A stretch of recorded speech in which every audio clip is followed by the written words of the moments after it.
guys, this is Ed with the Kaizen Effect. Right now I'm actually at a lake that I'm exploring right now. It's close to where I just moved. As you can see, it's absolutely beautiful, so I'm really enjoying it here. And what I intend to talk to you about today is sort of an extension of a lot of ideas I talked about in my previous video, which is entitled Making the Time. And the intent here is to sort of expand on the execution portion of the Kaizen Effect. Now, in that previous video, what I talked about was how you can make time for the activities which project your purpose and your goals in life closer to the destination where you want to go, why excuses are never good enough, and how you take the time that you've made and invest it in activities that are working with your goal and get you to your end end results as quickly, efficiently, and effectively as possible. However, in that video, I did not really talk about what kind of activities you should be engaging in and how you should be using your time. So that's what I intend to do in this video, and I'm going to do that by talking about a concept which is known as momentum, or in the psychology world, it's known as flow states. And the purpose of why I'm talking about this is the fact that when you're engaged in momentum, the time you invest in your activities works for you because you get engaged in what you're doing, and it transforms you into this entity that can engage in whatever activities you need to do on your purpose and allow you to execute them more effectively. Now, in order to talk about this, I'm going to do this by taking a look at what happens when you forge your life's purpose, figure out what activities you need to be engaged in, structure your life in a way such that you're headed in a direction that is aligned with your goals, where you want to get to in life, and allowing you to really promote a better life for yourself. Okay, and what happens when you first engage in these activities is that you face resistance, right? What happens when you first jump into that activity? Your mind is going to come up with a lot of reasons why you shouldn't actually do that activity, because in order to get ahead in life, the activities you pour your time into are both hard and require a lot of discipline and dedication. And we like to fall into the path of least resistance, so we're going to resist them. So what happens is your mind comes up with different ideas that convince you not to put your full effort or not to get started on your project, your purpose, what have you, okay? And the reason for this is because human beings are the most rationalizing creatures on this planet, okay? We will come up with whatever story and use whatever logic or thought pattern to justify why we shouldn't take action. And this is problematic, obviously, because in order to get to the point B that you want to get to when you're starting at point A, you have to pour your time in, take massive action, and get things done, okay? So this is a big issue. And let's look at an example that really sort of illustrates what goes on here. And the example I'm going to use is somebody who goes to the gym for the first time, somebody who has never gone to the gym ever, and they decide, okay, I want to get strong, I want to get buff, I want I want to look good, and I want to feel healthy. So what happens is when they decide to go to the gym, their mind comes up with a lot of ideas that hold them back, right? They might be conscious of maybe what somebody perceives them as in the gym. Are they going to look out of place because they don't know what they're doing? Are they going to be able to focus on what's going on at hand? Maybe they have a lot of problems in life. Maybe they have trouble with bills. Maybe they're struggling with school. Maybe they're struggling with a sport that they're doing, and that's going to take their attention, their energy, and focus away from the task at hand and make it very difficult for them to engage in the activity, right? So for this reason, the metaphor I like to describe getting engrossed in an activity, getting engaged in it, is that our minds really come up with ideas and take our consciousness and make it more disordered. So I like to say that this increases our mental entropy, okay? It generates entropy. And this is sort of a technical term, so let's take a look at that in other disciplines and see how it applies to what we're talking about right now. So entropy is a word in the science, which really signifies disorder in whatever you're talking about. So the easiest example is with the universe, right? The universe naturally tends towards disorder, right? We see this in a lot of hypotheses as to where the universe actually came from, such as the Big Bang. What happened in the Big Bang? So in the Big Bang, everything was ordered, okay? There's this one big ball of ordered matter, and it was structured in a very nice, proficient manner, right? So what happens is the hypothesis predicts that, some action took place that took all that matter, all that order, and suddenly the universe exploded, and all the matter started to expand indefinitely. So as a result of that event, everything today, and we have justifiable evidence for this, we may not have justifiable evidence for the Big Bang, but we do know that the universe is expanding, it's tending towards disorder. Everything that happens in a way such that it takes matter and puts it in a more disordered state, okay? And that's measured by entropy. Entropy is a measure of this disorder. So for that reason, entropy is always increasing. What other examples do we have in the universe? I think one of the most applicable examples is the human body, just life in general, right? When we're born into the world, we're born as this nice, perfect individual, this nice baby. Our skin is soft, we're very healthy, provided that we were born properly and grown properly in the womb. And everything's good. We are an ordered being. Everything is functioning as it was intended to function, and things are great. But what happens as you grow old? As you grow old, when you start getting older, your body starts falling into disorder, right? Your skin gets wrinkly. Your organs do not operate as effectively as they once did. It's easier to gain weight, for example, and human beings tend towards disorder, okay? So we see that in life in general, and this is also seen in different things such as the application of technology of this idea of entropy in thermodynamics, for example. So in the energy industry, what happens is usually we want to take some form of energy and convert it into a useful form of energy that we can take and use for practical means for humans. So a good example of that is maybe we have some kind of thermal energy, it's running over an expander, or we want to take that energy, convert it into some mechanical energy, such as moving some rotor to produce electricity for humans, right? And since everything is tending towards disorder, we don't get 100% of that energy, that thermal energy out, right? Some of that energy is being lost. It's going into disorder, right? It's lost through heat loss, it's lost through friction, and what is known as an irreversibility, which I will not go into here. So you can see in a lot of different areas, everything in the world tends towards disorder, and our minds are no different. Our consciousness is always moving towards disorder, right? We're always in a state in which we're drawn to increasing our mental entropy, if you will. And this is exactly what I was talking about previously, right? When we start an activity and we're going to get engaged in that activity, we come up with thoughts that distract us, okay? That convince us that we shouldn't be doing that, right? And this makes it very hard to take our intention, our mental energy, and focus it on the task at hand, right? So if you invest so much energy in these thoughts that are holding you back, if we look at our example, these thoughts could be anything from like when we're trying to go to the gym, we think, what is he thinking of me? Am I doing this right? Or investing that energy in worrying about what's holding you back. So these can be thoughts that contribute to anxiety, stress, and unpleasant thoughts that really hold you back and prevent you from becoming present to the moment and engaging. And as a result of that, if you invest all that energy of your mind into these activities, there's going to be less energy available to, pour it into your activities, get engaged, and get things done. So as a result, you're probably going to falter in the activity that you are currently conducting, right?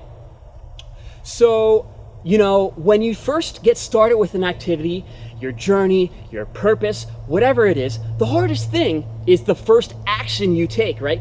That is the hardest thing because you have so much resistance and you build up so much entropy, mental entropy or disorder in your mind that it's so hard to get started, so hard to get engaged.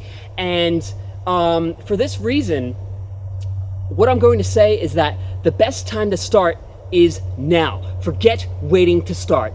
The worst thing you can do is wait to start, right? To say, oh, I have this reason why I shouldn't start. It seems logical because my mind is going to do whatever it can to justify this action, and I'm going to feed it. When you wait to start, when you say, I need to plan more for this, instead of taking action, what you're doing is you're feeding excuses. You're feeding this mental entropy, and you're putting your mind in a more disordered state, such that it's harder to get engaged, such that your skills, talents, energy are not available to you, but invested in distractions, right? And what happens is, when you do that, you take all of your energy, pour it into these distracting thoughts and entities, and you're not able to focus. You can't take your attention, put it on the task that needs to be accomplished, and you falter, okay? So if you wait to start, you're gonna become invested in waiting to start, and your ego is gonna jump in and say, oh, I'm invested in that, so don't start. And the next time you try to get started, it's gonna be even harder because your mind is in a more disordered state, you're less present to the moment, and you're gonna feel as though you can't get engaged. So again, the best time to start is now. Forget waiting to start. When you start now, get engaged in that activity. Regardless of whether you do well or do poorly, what's going to happen is you're going to basically pull away those entities in your mind that are creating all this disorder and generating mental entropy, right? If you think of it in terms of an onion, when you take action, you're pulling away layers of that onion which are holding you back, right? You're pulling away the layers of disorder in your mind and getting close to the essence of who you are as a person, what you're capable of, and what your consciousness can do, right? So you need to take massive action. And when you do that, you pull away these layers of your onion and get closer towards the center, towards your skills and talents, okay? And the first time you do that, it's going to be hard because you have so many excuses, so many conscious thoughts that are holding you back. But if you persevere and you get that done, here's what's going to happen. Okay, you're going to do that activity. You may be great at it. You may not be great at it. But by doing that activity, you're going to pinpoint what needs to be done to actually get good at that activity, okay? And you're going to prove maybe 0.001% at that activity, okay? And pull away a layer of the young onion, right? Then the next time you go to that activity, you know, it's going to be easier to get engaged into it because you pulled away that one layer of the onion. You don't have as many distracting thoughts. It's easier to take your attention, focus on the task instead of maybe what somebody's thinking of you or the problems you have in life, and it's going to be easier to get engaged. So the second time you do it, you're going to improve maybe 0.001% again. And then the next time you do it, it's going to be easier. The next time it's going to be easier, and this is going to have like a domino effect. And eventually, you're going to rack on so much improvement, and the cumulative effect is going to be so great that when you engage in that activity, when you're an expert, what's going to happen is you're going to have no distractions. You're going to be so focused on the activity that, you know, you're not going to be cognizant of anything that's going on around you. You're going to be in the zone. And as a result, you can take all of your skills, talents, project them into the situation, make stuff happen, and do them successfully. And also work on them such that they can be improved and be an asset for you, okay? So if we make use of the example we've been using throughout this video, these ideas can be demonstrated elegantly, right? If we take the example of going to the gym, the first time you go there, it's going to be very hard to get engaged. Why? Because you have so many distracting thoughts. You have a high degree of mental entropy, and these distractions are going to hold you back from getting engaged, taking your attention, focusing on the task at hand, and getting things done, right? You may be super conscious of what somebody's thinking of you. You may be distracted by problems in your life, such as maybe paying the bills, doing well at school, troubles with a loved one, relationships with family, things like this, and that's going to hold you back. So the first time you start, it's going to be very difficult because you have to overcome these and sort of peel away the onion of resistance to get towards the essence of who you are, your talents, skills, and what you're capable of, and take your attention and focus it on the task at hand. Okay, and I think this is a perfect example for describing what's going on here, because at the gym, the first time you go, what happens is afterwards you're usually sore for maybe like a week or something like that. It's like the soreness is so extreme compared to other times. And what happens is when you go, it's going to be really hard, but you're going to build up your skills and assets maybe 0.001%, so you're better than you were by 0.001%. And the next time you go, maybe you peeled away that layer of onion, so you don't have as many distracting thoughts. You realize that people are not paying attention to you when they go to the gym. They're focused on what they're doing, so you don't have that distracting thought. Maybe you're not worried about other things, and you say, I got to focus on this task at hand, so you get more engaged. You have your attention more available to you, and you're able to project your energy into the present moment and make stuff happen. So the next time it might be much more easier. And what I found, which is really interesting, is the second and third time you go, the soreness you get after the gym isn't as long as the first time, because the first time is so long, so you get more acclimated to the situation at hand. Then the next time you do it, it's even easier. You get more results, and the next time it's even easier. And the really great thing is that all these percentages of performance that increase from each time you go to the gym, the cumulative effect is so great that in the end, you develop into this nice individual who's strong, who can focus on the task at hand, and it's just an upward spiral that goes up and up and up. And it develops you into this nice, awesome individual, okay? That is the power of momentum. When you can minimize the mental entropy, the disorder in your mind, and have full access to your attention and direct it wherever you want, this creates momentum, okay? So forget waiting to start. Get started now. The best time to start is now. Build that momentum. Get rid of that mental entropy, that disorder. Get focused on the task at hand. Build up that momentum that will sustain the activity. You'll be more inclined to do it the next time. It'll be easier to do it the next time. You'll get more acclimated to it, and then it's just an upward spiral, right?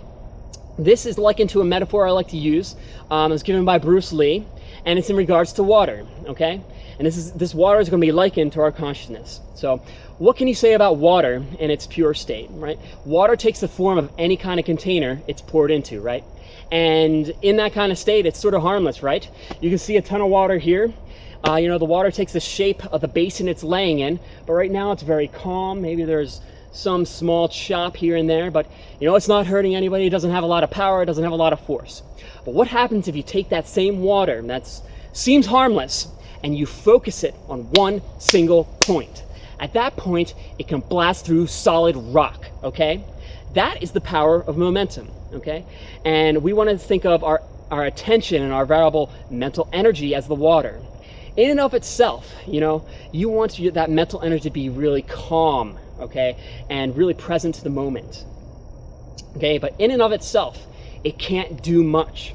But when you take that attention and that energy and you focus it in on the task at hand, what happens is it becomes powerful, okay? It allows you to pierce the activity, figure out ways how to get it done, and then take the activity and accomplish it successfully and get closer to the point B where you want to go on your journey, right? So, getting started now, having discipline, doing an activity that is in compliance with the schedule you set for yourself, builds momentum that keeps you on track, and it's a great use of your time and what you're doing on your journey, okay? So if you can get started now, always get your stuff done, get really focused and clear your mind, get acclimated to being present in the moment right now, what's going to happen is you're going to become this entity, this force that nothing can compare to, right? The metaphor I like to use here is like a train, right? What happens when the train first starts to take off towards its end goal? And you can liken this to the end goal in your journey. When it's first taking off, it's very hard, right? There's a lot of resistance, right? Because there's no momentum. It wants to stay in place. So you have to take a lot of effort, a lot of force to get it moving, right? You have to, if we're using a steam engine, first build up that energy, and the wheels have to start getting cranked up, start getting momentum, and when it's first starting off, it's like You build up that momentum, and you slowly build up velocity. It's easier to increase your velocity after you start going, and then eventually you reach your main peak velocity. You stay consistent on that, and when you're at that state, there's no resistance. You're focused on where you're going. You're on that track. You have one path you're going, and nothing will get in your way. At that point, you're a formidable force, because if something jumps in your path, you're gonna plow right through it no matter what. No distractions are gonna hold you back. Nothing is good enough to push you backwards south, going away from the destination you want to go.